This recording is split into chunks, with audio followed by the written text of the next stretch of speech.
بسم اللہ الرحمن الرحیم. السلام علیکم ویورز، کیسے ہیں؟ امید ہے آپ خیریت سے ہیں.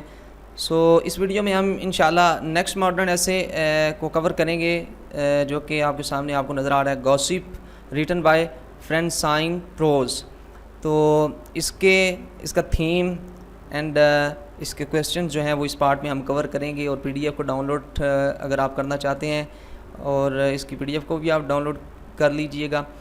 تو اس کا بیسیکلی تھیم یہ ہے کہ گپ شپ اور جو ہے وہ افواہوں پر مبنی باتیں اور بہتان بازی اور ایک مہذب بات چیت، یہ چاروں علیحدہ علیحدہ چیزیں ہیں.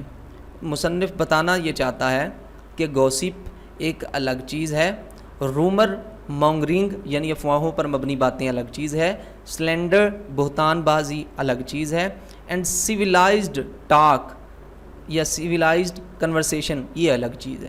ٹھیک ہے جی. مہذب بات چیت کیا ہوتی ہے؟ جو ایک اچھے انداز میں ایک بالکل حقائق پر مبنی جو باتیں ہوتی ہیں اور پھر ایک اچھے وے میں جو ہے وہ ایک دوسرے کے ساتھ کی جائیں، وہ ہوتی ہے سیولائزڈ کنورسیشن. اینڈ جو ہوتی ہے گوسپ وہ بھی اسی طرح کا ہے، یعنی کہ وہ کہتا ہے کہ یہ بھی ایک اسی کا ناقابل قبول غریب رشتہ دار ہے، یعنی یہ بھی اسی کی طرح یعنی ملتا جلتا ہے اس سے.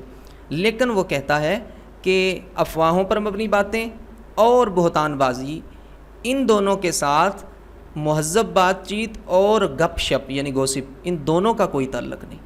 ٹھیک ہے جی. گوسپ وہ کہتا ہے پھر بھی غریب رشتہ دار کے طور پہ مہذب بات جو ہے اس کے غریب رشتہ دار کے طور پہ ہم اس کو قبول کر سکتے ہیں، اگرچہ یہ ناقابل قبول ہے، ان ایکنالجڈ ہے، لیکن پھر بھی یہ اس کے قریب ترین دکھائی دیتا ہے. لیکن افواہوں پر مبنی اور جو بہتان بازی ہوتی ہے وہ نہ تو اچھی ہوتی ہیں اور نہ ہی ان کا سیولائزڈ کنورسیشن اور گوسپ کے ساتھ کوئی تعلق ہے. یہ اس کا بیسیکلی جو ہے تھوڑا سا تھیم ہے. تو اس کے کویسچن ہم انہیں ڈیٹیل میں پڑھتے ہیں اور پھر ملٹی آنسر نیکسٹ پارٹ میں شیئر کریں گے. تو کویسچن آپ دیکھ رہے ہیں کہ فرسٹ ہے summarize the views of Francine Prose in her essay gossip. جو اس کے نظریات ہیں اپنے اس ماڈرن ایسے میں ان کو سمرائز کریں، ان کی سمری لکھیں. نیکسٹ ہے جی گوسپ از دی ان ایکنالجڈ پور ریلیٹیو آف سیولائزڈ کنورسیشن. یہ سیولائزڈ کنورسیشن مہذب بات چیت کا ایک ناقابل قبول غریب رشتہ دار کے طور پر ہے. ٹھیک ہے جی. یعنی کہ اسی طرح کا ہی ہے. Cs فرینسائن Prose in her essay gossip, وہ اپنے اس ایسے میں کہتا ہے ڈو یو ایگری، کیا آپ ایگری کرتے ہیں؟ اگر کرتے ہیں کیوں کرتے ہیں، کیسے کرتے ہیں، وجوہات لکھیں.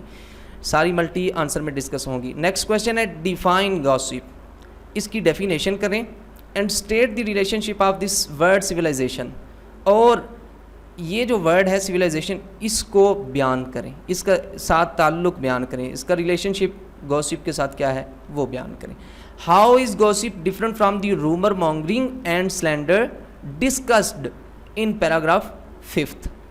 کہتا ہے کہ یہ جو گوسپ ہے بات چیت یہ کیسے رومر مونگرنگ افواہوں پر مبنی باتوں سے مختلف ہے، اینڈ سلینڈر اور بہتان بازی افتراء بازی سے مختلف ہے، جو کہ 5ویں پیرا میں اس ماڈرن ایسے کے 5ویں پیرا میں ڈسکس کیا گیا.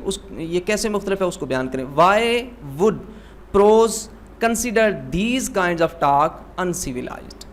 پھر وہ کہتا ہے کویسچن میں ہی ہے کہ یہ بھی آپ نے بتانا ہے، اس وجہ کو بھی آپ نے آنسر میں لکھنا ہے کہ رومر مونگرنگ اینڈ سلینڈر یہ کیوں ان سیولائزڈ ہیں، یہ کیوں جو ہے ایک غیر مہذب بات چیت کے طریقے ہیں. ٹھیک ہے جی. نیکسٹ کویسچن ہے جی how does Francine Prose distinguish gossip from rumour mongering. وہ کہتا ہے پوچھ رہا ہے کہ رائٹر جو ہے وہ بات چیت یعنی گوسپ کو کیسے الگ کرتا ہے، کیسے ممتاز کرتا ہے افواہوں پر مبنی باتوں سے، یعنی جو معمولی بات چیت ہے اس کو کیسے رومر مونگرنگ سے الگ تھلگ کرتا ہے. Why does prose make the point. کیوں وہ اس کو ایک نقطے کے طور پہ پیش کرتا ہے، اسے ایک پوائنٹ کے طور پہ پیش کرتا ہے کہ gossip has the qualities of good fiction. وہ یہ نقطہ کیوں بیان کرتا ہے کہ گوسپ یعنی بات چیت جو ہے یہ افسانے کی قابلیتیں افسانے کی کوالٹیز پر مشتمل ہوتی ہے، یعنی افسانے کی قابلیتیں اس میں موجود ہوتی ہیں۔ Next question and the last question, what is the analytical component of gossip, کہ گپ شپ کا تجزیاتی جزو کیا ہے۔ یہ تھے اس کے کویشچنس، اچھے سے سمجھیں، ذہن میں بٹھائیں، سمری کو ذہن میں رکھیں، اپنے سے لکھنے کی کوشش کریں اور اللہ اللہ کریں۔ اللہ حافظ۔